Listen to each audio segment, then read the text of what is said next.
السلام علیکم، آپ دیکھ رہے ہیں اسٹار ڈیجیٹل داستان گو کے ساتھ میں ہوں وقار الحسن۔ آج جو داستان آپ کی خدمت میں لے کر آئے ہیں اس داستان کا تعلق ہے 27ویں آئینی ترمیم سے۔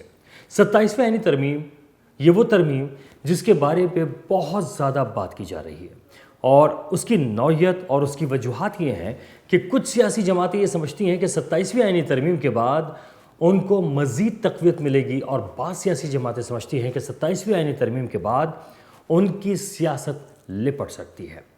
مگر سیاسی جماعتیں آئینی ترمیم کو متنازع کیوں بنا رہی ہیں، جبکہ اس آئینی ترمیم کو اگر غور سے دیکھا جائے تو پاکستان کو آگے بڑھانے کے لیے مختلف ترامیم کی گئی ہیں۔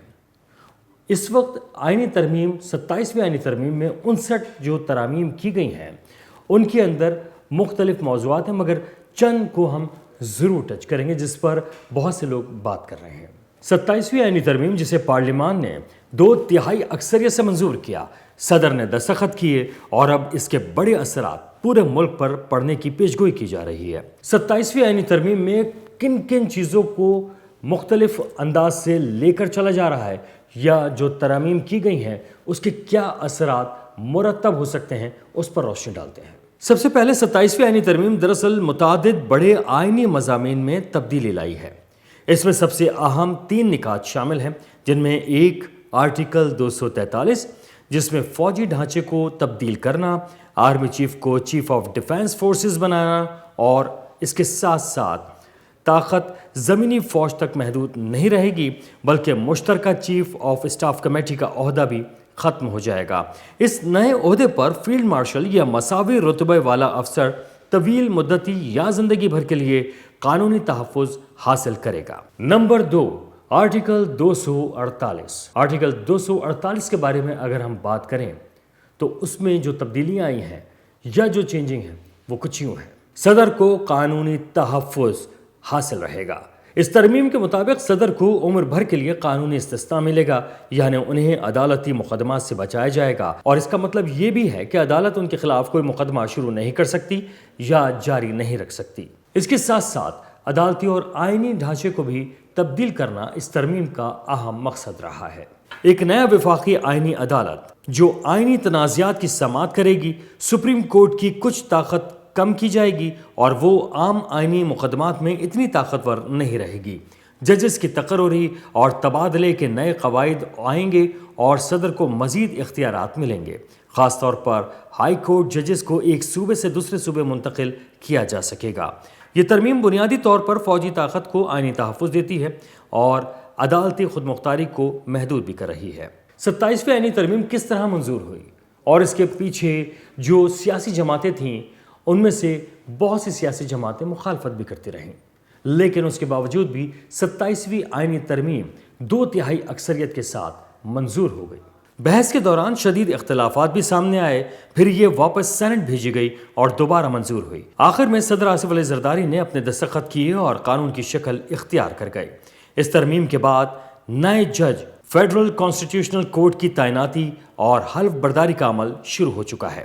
اس میں ایک اور شق جس کے بارے میں کافی زیادہ بحث کی جا رہی ہے اور جس پر سب سے زیادہ بات کی جا رہی ہے وہ فیلڈ مارشل کو ملنے والا استثناء اور ساتھ ہی ساتھ صدر کو ملنے والا استثناء بھی شامل ہے۔ اس ترمیم کے تحت چیف آف ڈیفنس فورسز اور صدر دونوں کو زندگی بھر کی قانونی حفاظت مل جائے گی، اور آرمی چیف کی حیثیت اس ترمیم کے بعد موجودہ آرمی چیف عاصم منیر کو CDF کا عہدہ ملے گا۔ اس نئے عہدے کے تحت وہ فوج کی تینوں فورسز یعنی زمینی فوج، نیوی اور ایئر فورس پر آئینی اختیارات رکھیں گے، اور چونکہ ان کو فیلڈ مارشل کا رتبہ دیا گیا ہے ان کی قانونی استثناء زندگی بھر کے لیے ہوگی۔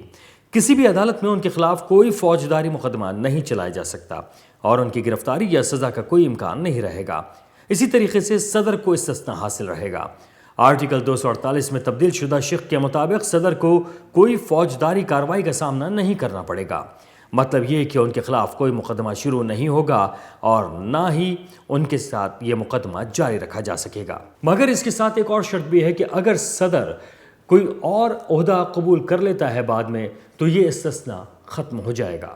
اس کے ساتھ ساتھ اگر بات کریں عدالتی معاملات کی تو عدالتوں کے اندر بھی بہت سی تبدیلیاں سامنے آئیں گی۔ سپریم کورٹ کی طاقت محدود ہو جائے گی اور نئے فیڈرل کانسٹیٹیوشنل کورٹ کو آئینی معاملات کے بنیادی سننے کی طاقت مل جائے گی۔ اس کا مطلب یہ ہوا کہ آئینی جھگڑے، انسانی حقوق کے معاملات اور بنیادی اصولوں کی تشریح ایک نئی عدالت کرے گی، مگر اس عدالت کے ججز کو نئے قوانین کے تحت مقرر کیا جائے گا جو حکومت کے کنٹرول کو مضبوط کریں گے۔ اب آتے ہیں سب سے اہم پہلو کی جانب کہ 27ویں آئینی ترمیم کیا عوام کے دیگر معاملات کے پہلوؤں کا احاطہ کرے گی یا عوام کو اس سے کیا فائدہ حاصل ہوگا؟ پاکستان اور عوام پر یہ ترمیم کیا اثر ڈالے گی؟ ڈیموکریسی پر شدید دھچکا لگا ہے۔ تنقید کرنے والے کہتے ہیں کہ یہ ترمیم جمہوری اداروں کو کمزور کرے گی۔ اس کے ساتھ بہت سے لوگ یہ سمجھتے ہیں کہ عدلیہ کی آزادی بھی خطرے میں آ سکتی ہے۔ اسی طریقے سے بہت سے حلقوں کا کہنا ہے کہ 27ویں آئینی ترمیم جہاں پر سیاست کو مستقل بنیادوں پر آگے کی جانب بڑھائے گی تو پاکستان پر اس کے اصل اور اچھے اثرات بھی مرتب ہو سکتے ہیں۔ لیکن کیا پاکستان کی عوام ان ترامیم کے بعد بہتر اور خوشحال زندگی گزار سکے گی؟ یہ وہ سوال ہے جو عوام کے ذہنوں میں موجود ہے۔ ترامیم چاہے 27ویں ہو یا 127ویں، لیکن اس کے براہ راست اثرات عوام تک بھی پہنچنے چاہیے۔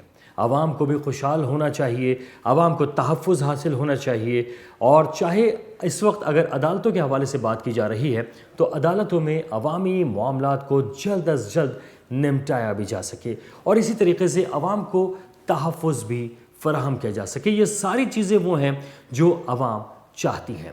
ساتھ ساتھ عوام کا ایک دیرینہ مطالبہ جو ہمیشہ سے آپ چاہے وہ پرانے اخبارات اٹھا لیں یا موجودہ صورتحال، ایک ہی نظر آتا ہے کہ خدا را مہنگائی پر بھی قابو پایا جائے۔ کیا ان ترامیم کی روشنی میں مختلف معاملات اس نہج پہ جا سکتے ہیں جہاں پر پاکستان کی عوام خوشحال ہو سکے؟ اس سوال کا جواب آئندہ آنے والا وقت ہی دے گا۔ اس کے ساتھ ہی داستان گو سے مجھے یعنی وقار الحسن کو اجازت دیجیے۔ دیکھتے رہیے اسٹار ڈیجیٹل۔